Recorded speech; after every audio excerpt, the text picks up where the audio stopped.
Well, welcome everybody. And this is our last seminar meeting, unfortunately, for the Malcolm X seminar. I've learned a great deal from this course, probably more than any other course I've taught over a career of about 30 years, because instead of just teaching a subject, we're actually constructing new history. When I sat in Professor Marable's seminar in the fall 2003, which looked at Malcolm X's life and legacy, Professor Marable from the very beginning made it clear that he would challenge the autobiography of Malcolm X. I remember wincing, and he would joke while he would talk about the autobiography critically. He would look over to me and say, you know, Zahir doesn't like when I talk about Alex Haley so much. And so it was a challenge. What do we know? Well, we know that the text is brilliant. We know that it has become an icon in African American literature. But what we don't know is what is the relationship to the text to Malcolm X. Not entirely.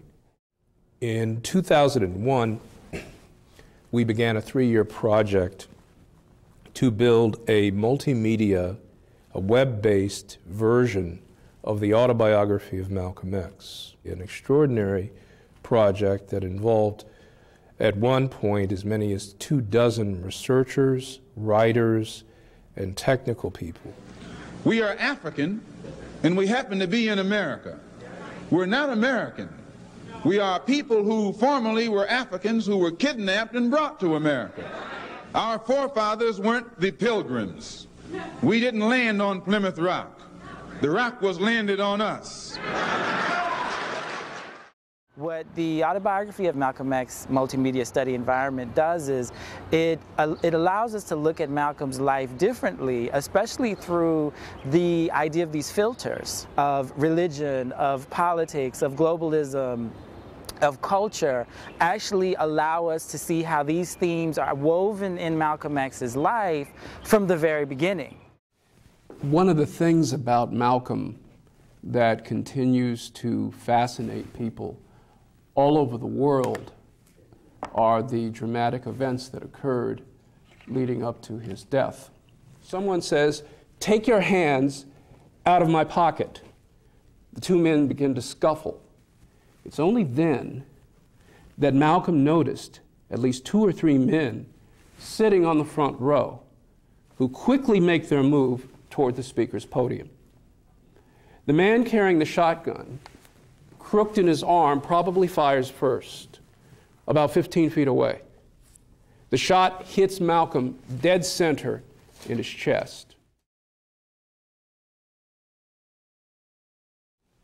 Who killed Malcolm X? That's the question. There's no right answer. Was it the FBI? Was it the New York Police Department? Was it the Nation of Islam? Or was it a conspiracy of disaffected members of his own organization? Or some combination of those things? Base it on the evidence, folks, that we're looking at in what we've read this week.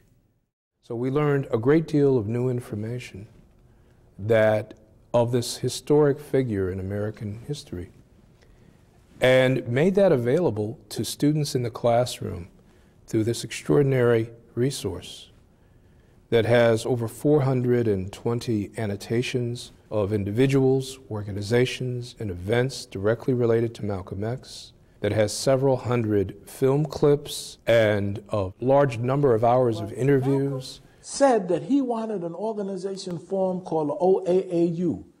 I remember when his home was firebombed and a meeting was called of the men in the organization. Coming into the temple at the time of Malcolm must have been like coming into a whole new family. The prominent actor, Ossie Davis, was asked by the family and the friends of Malcolm to deliver the eulogy. Now, many people told Ossie this was not a good idea, that violence was going to break out. But nevertheless, Ossie sat down at his kitchen table and drafted out the eulogy, and the next day attended the funeral with his wife, actress Ruby Dee. And these were the words that Ossie said. In honoring him, we honor the best in ourselves. And we will know him then for what he was and is, a prince, our own black shining prince, who didn't hesitate to die because he loved us so. He represented something in us in a way that nobody else did. Martin had his own way of speaking for us, but Malcolm had that, you know, he was our manhood, that manhood that had been beaten out of us and taken from us and cheated out of us and all. And Malcolm saw that we had to have that back, else we would never be men, free or not, didn't matter. You got to get that back, that thing. So that's the point I tried to express. Manning Marable's Malcolm X, A Life of Reinvention has already generated considerable discussion. It has garnered rave reviews, earning top prizes like the Pulitzer, and it has also received strong criticism. And I think in the long run, what we'll find is that his book has reopened and renewed interest in Malcolm X's life and created a space for re-examining not only Malcolm's life, but the time period in which Malcolm lived. The best way to honor Malcolm X is to honor him as a human being, with all the flaws and the weaknesses and the doubts and the fears. But that makes him all the more great because of what he accomplished. It's a magnificent story, and it's an incredible life, one so short that accomplished so much. And we can all learn from Malcolm. By any means necessary, I think we can.